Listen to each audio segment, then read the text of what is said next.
Milady, capítulo 12, conceptos básicos de química. Únicamente a través del rechazo radical y profundo de lo que los otros han hecho de nosotros es que llegamos a ser quienes somos. Jean-Paul Sartre. ¿Por qué estudiar la química?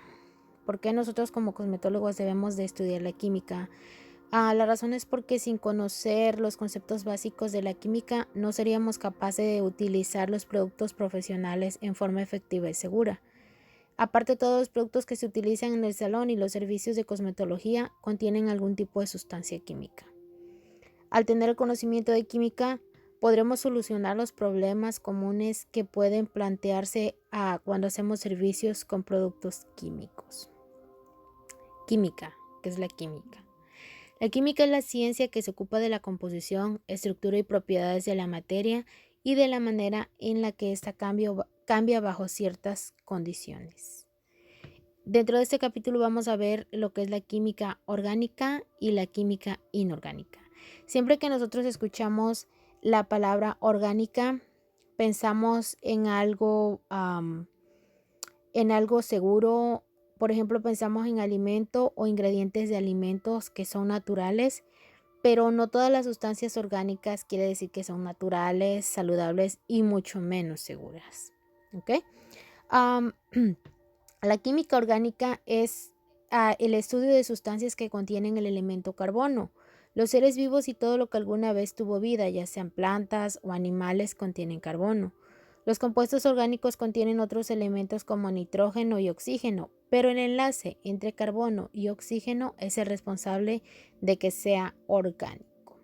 Les sorprenderá saber que dentro de la química o de las cosas orgánicas existen sustancias como la gasolina, sustancias como pesticidas y líquidos y diferentes cosas. Por eso, como mencioné anteriormente, orgánico no significa que sea natural o seguro.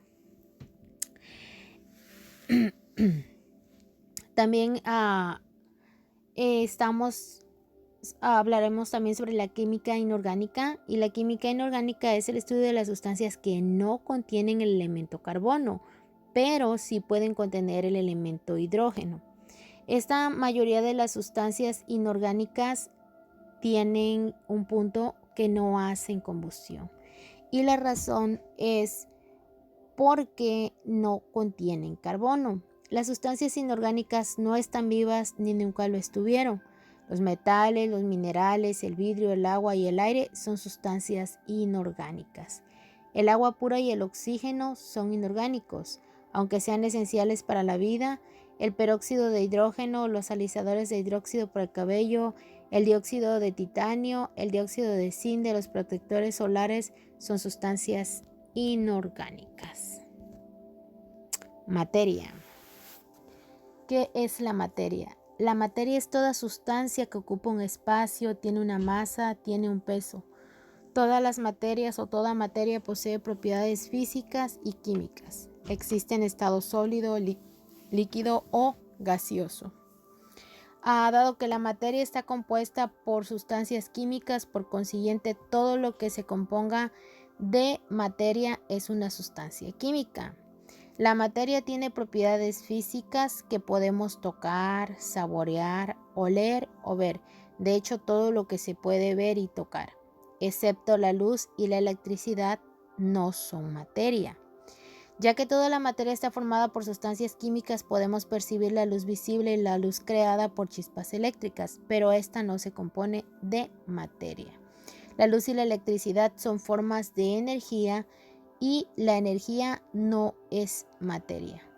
Sin embargo, todo lo que existe en el universo se compone de materia o energía. No existe excepción a esta regla.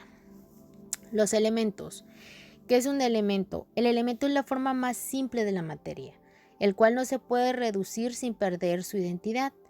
Hay por lo menos 90 elementos que están presentes de forma natural y el resto están presentes de forma fueron creados. Dentro de los elementos, como pueden ver, tenemos 118, de los cuales dijimos que, perdón, no son 90, son 98 que son de forma natural y 20 que son creados por métodos sintéticos a partir de reacciones. Como pueden ver en la tabla periódica,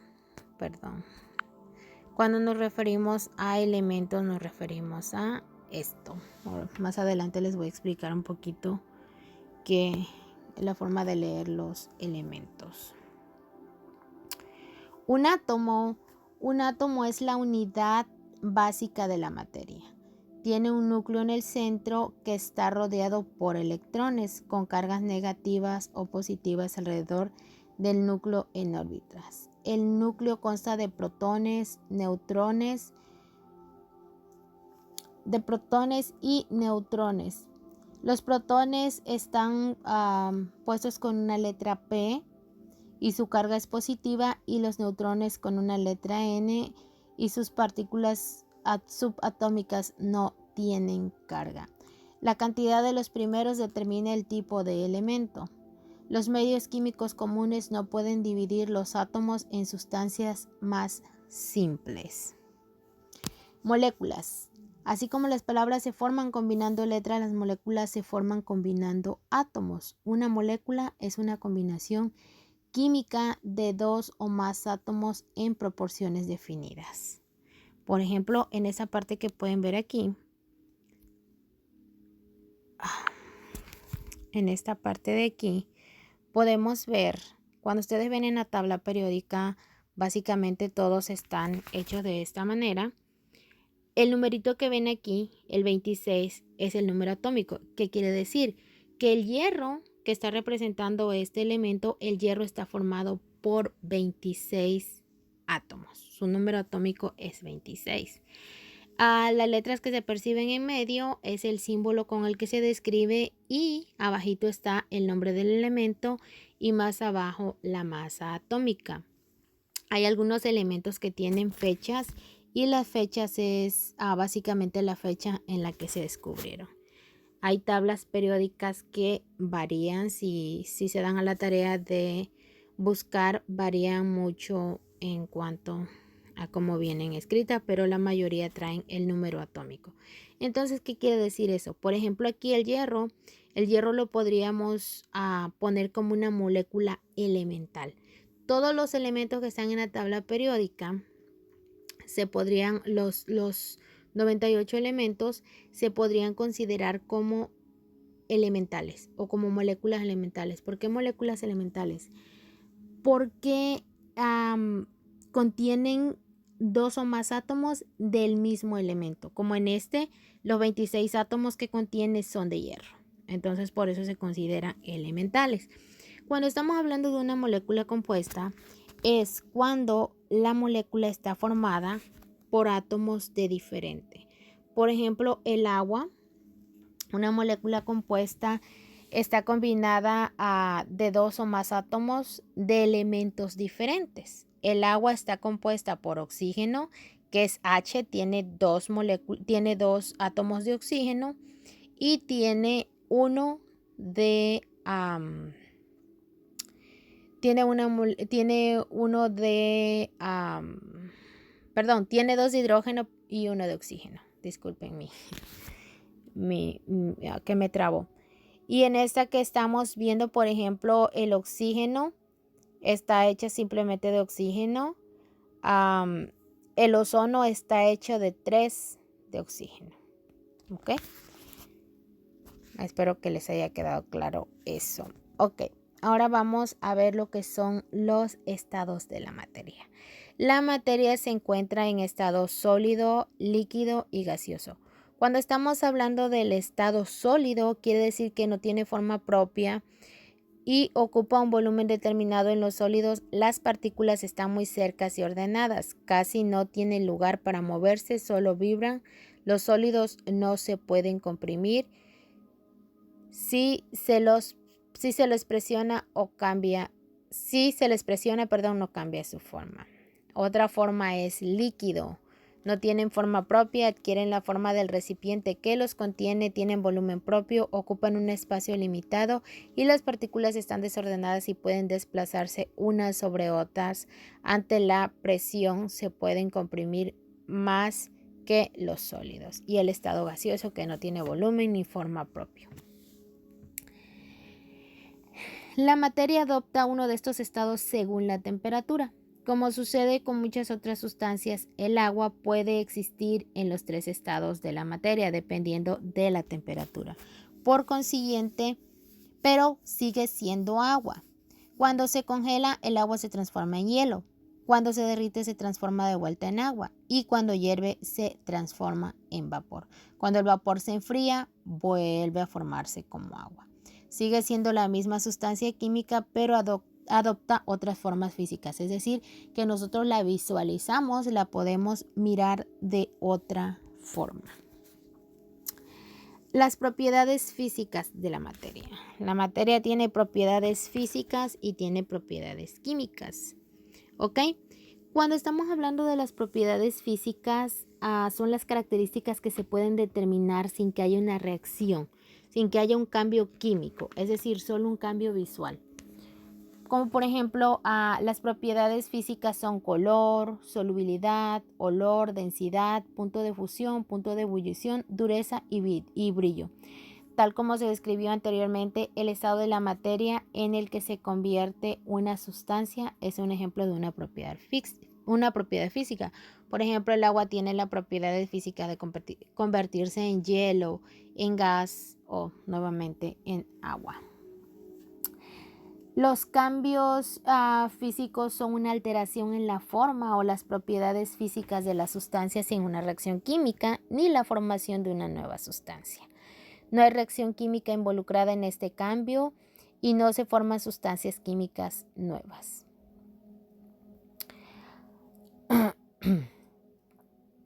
Por ejemplo, dice que cuando usamos la pintura de uñas se produce un cambio físico, ya que el solvente se evapora y forma una capa o película sobre la uña. Pero si nosotros a esa pintura de uñas le agregáramos otra vez el solvente que se ha evaporado, se volvería nuevamente líquida, regresaría al estado que tenía anteriormente. Cuando hablamos de un cambio químico es una alteración en la constitución o composición química de una sustancia. Este cambio se produce por reacciones químicas que dan origen a una nueva sustancia química, generalmente mediante la combinación o sustracción de ciertos elementos. Estas nuevas sustancias tienen propiedades físicas y químicas nuevas y diferentes. Un ejemplo de un cambio químico es la oxidación de la coloración. El término oxidación se refiere a una reacción química que ocurre al combinar una sustancia con oxígeno para producir un óxido. Otro ejemplo es la oxidación de los pigmentos de la melanina en el cabello por utilizar peróxido de oxígeno en los procesos de aclarado. La oxidación. Dice que la oxidación es la reacción química que combina sustancias con oxígeno para producir un óxido. Un ejemplo es la madera que se convierte en carbón después de que se ha quemado. El agente oxidante es una sustancia que libera oxígeno. El peróxido de hidrógeno es un ejemplo de esto, ya que el peróxido de hidrógeno tiene 2 moléculas de hidrógeno, 2 de oxígeno, que podrían considerarse como agua con un átomo, una sustancia el agua con un átomo extra de oxígeno es un ejemplo de agente oxidante. Ahora vamos con el agente reductor. Un agente reductor es una sustancia que agrega hidrógeno a un compuesto químico o que sustrae oxígeno de dicho compuesto. Cuando el peróxido de hidrógeno se mezcla con una coloración de oxidación, se sustrae oxígeno del peróxido se extrae oxígeno y se agrega hidrógeno, y el peróxido de hidrógeno se reduce. Al mismo tiempo se agrega oxígeno a la coloración y la coloración se oxida. En este ejemplo, la coloración es el agente reductor. Hasta el momento se considera a la oxidación solamente como el agregado de oxígeno y a la reducción como la pérdida de oxígeno. Aunque las primeras reacciones conocidas de oxidación estaban relacionadas con el oxígeno, hay muchas otras que no. La oxidación también resulta de eliminar hidrógeno y la reducción involucra incorporar hidrógeno. La reacción de redox también son responsables de los cambios químicos originados por las coloraciones, los aclaradores de cabello, las soluciones de ondulación permanente y los neutralizadores de ácido tioglicólico. Estos servicios con productos químicos no serían posibles sin la acción de oxidación-reducción, es decir, redox.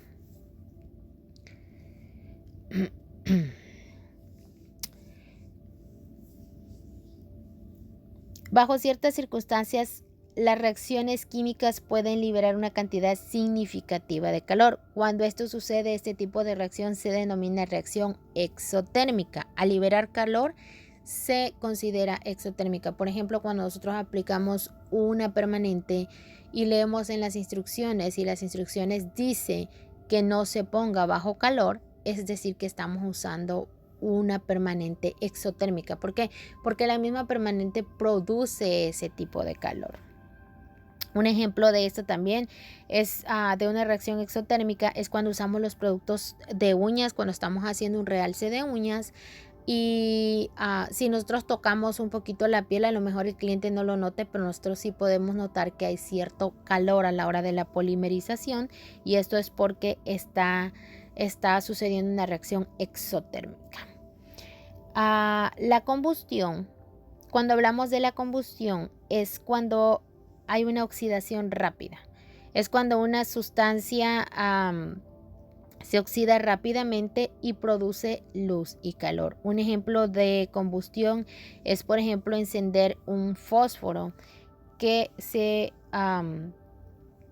ahí está sucediendo una oxidación rápida, ya que está produciendo luz y está produciendo calor al mismo tiempo. Cuando estamos hablando de una oxidación, para que esto suceda, se necesita la presencia de oxígeno. Si no hay oxígeno, no puede haber fuego. Por ejemplo, si ustedes tienen una veladora, pueden hacer ese experimento, prendan una veladora y luego tápenla. La pueden tapar con un plato, con su mano, lo que sea. Se va a mantener prendida así un ratito mientras tiene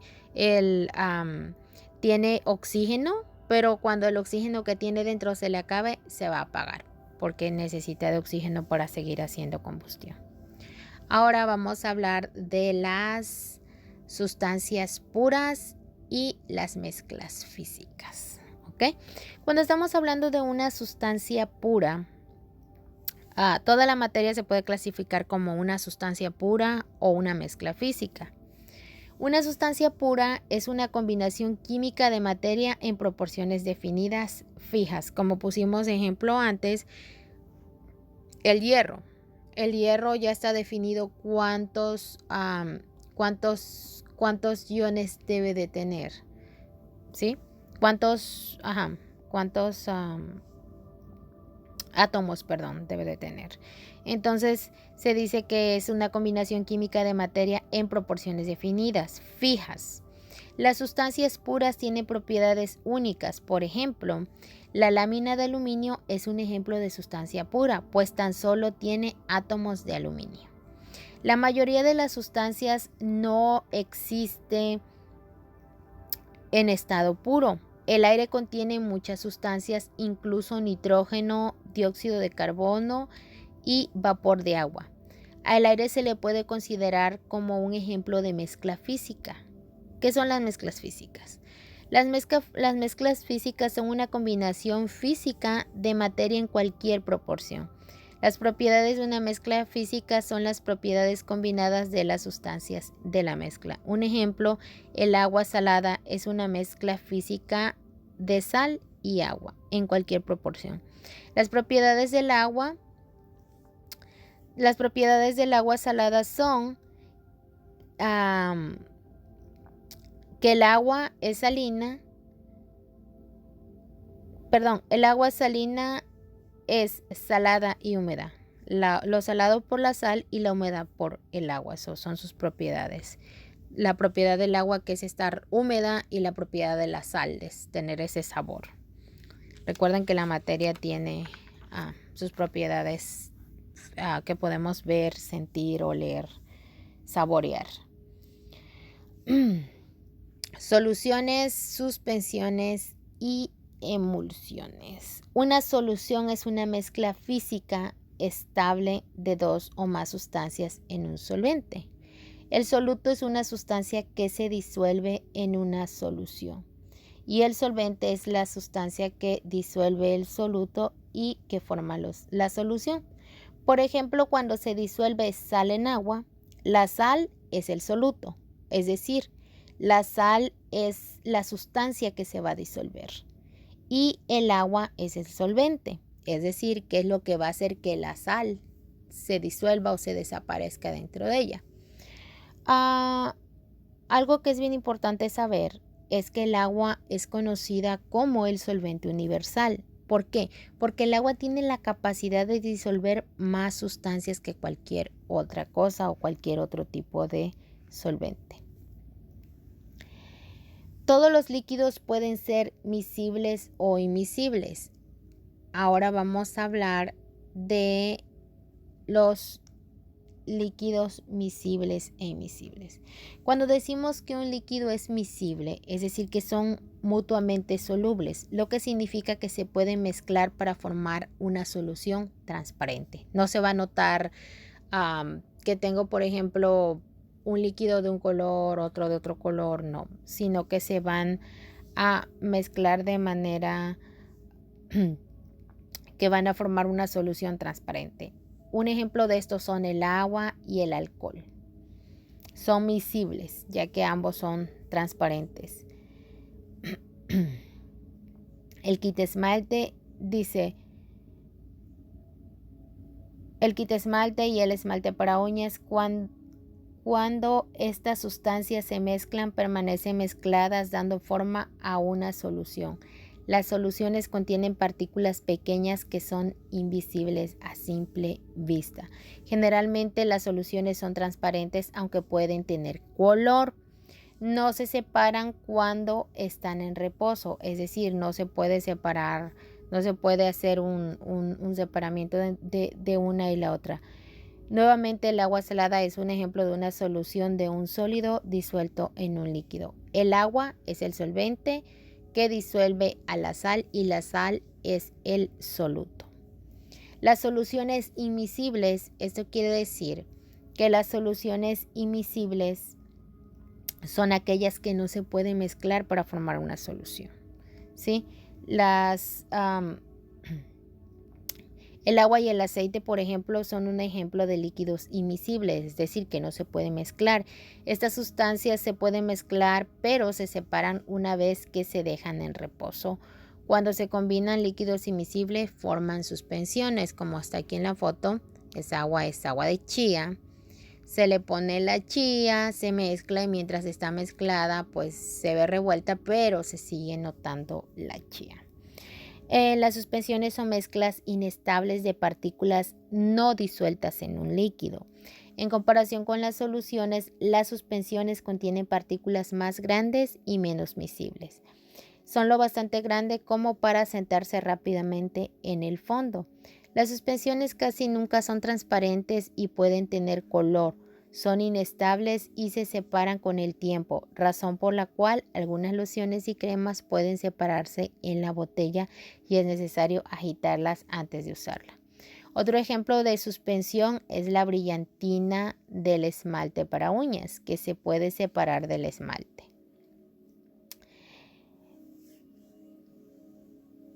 La loción de calamina y el esmalte para uñas también son otro ejemplo de suspensiones. Una emulsión. La emulsión es una mezcla física inestable de dos o más sustancias inmiscibles. Son sustancias que normalmente no se mantienen juntas Más un ingrediente especial que se denomina emulsionante es un ingrediente que hace que dos materiales que normalmente son incompatibles se unan en una mezcla uniforme y bastante estable. Las emulsiones se consideran un tipo especial de suspensión, puesto que se separan, pero dicha separación suele suceder muy lentamente con el tiempo. Un ejemplo de una emulsión es la loción para manos. Una emulsión correctamente formulada y almacenada en condiciones ideales puede permanecer estable hasta por 3 años. Dado que las condiciones pocas veces son las ideales, las emulsiones cosméticas se deben de usar en un plazo de 1 año a partir de la fecha de compra. Siempre se deben de leer las instrucciones y precauciones del producto para conocer los detalles específicos de almacenamiento.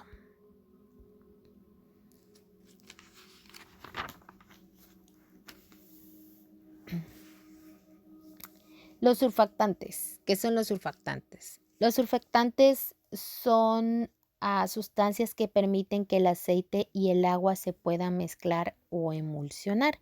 Son un tipo de emulsionante.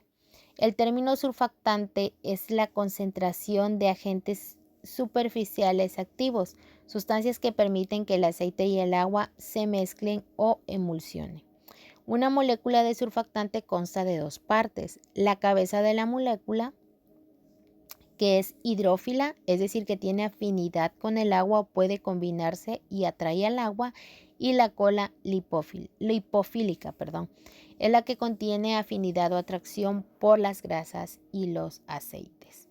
Según la regla, los similares se disuelven entre sí. La cabeza hidrófila se disuelve en el agua y la cola lipófila se disuelve en el aceite, de manera que una molécula de surfactante se mezcla y disuelve en aceite y agua y los une temporalmente para formar una emulsión. En una emulsión de aceite en agua, las gotas de aceite emulsionan en el agua. Las gotas de aceite están rodeadas de moléculas de surfactantes con sus colas lipofílicas apuntando hacia adentro y la cabeza hidrofílica apuntando hacia afuera. Las diminutas gotas de aceite forman la parte interna de cada emulsión aceite en agua. Porque el aceite está completamente rodeado de agua, la emulsión de aceite en agua no son tan grasosas como las emulsiones de agua en aceite. ¿Por qué? Porque cuando estamos hablando de una emulsión de agua en aceite, es decir, que tenemos la mayor cantidad. Por ejemplo, ponemos un vaso y el vaso lo ponemos lleno de aceite y le echamos unas cuantas gotas de agua. A eso se refiere agua en aceite, ¿sí? Otra mezcla física son los ungüentos, las pastas, las pomadas, las ceras para peinar. Estas son mezclas semisólidas compuestas de cualquier combinación de petrolato, vaselina, aceite y cera. Los polvos son una mezcla física de uno o más tipos de sólidos. Los aclaradores del cabello en polvo no aptos para el cuero cabelludo son mezclas físicas. Estas mezclas se pueden separar durante el transporte y almacenamiento. Para mezclarlos es necesario batir cuidadosamente el contenedor antes de cada uso. Ingredientes de productos químicos comunes que podemos encontrar a cualquier hora y en cualquier momento, en especial en el salón. No quiere decir que en la casa tampoco no los tengamos, pero como cosmetólogos en el salón nosotros encontramos estos ingredientes en los productos que utilizamos. Los alcoholes volátiles. Por ejemplo, los alcoholes volátiles son aquellos que se evaporan fácilmente, como el alcohol isopropílico que se frota en la piel, el alcohol etílico, aerosol para las manos, cabello y bebidas alcohólicas. Estos productos químicos son familiares para la mayoría de las personas. Sin embargo, existen muchos otros tipos de alcoholes, desde los líquidos hasta los sólidos duros y cerosos. Los alcoholes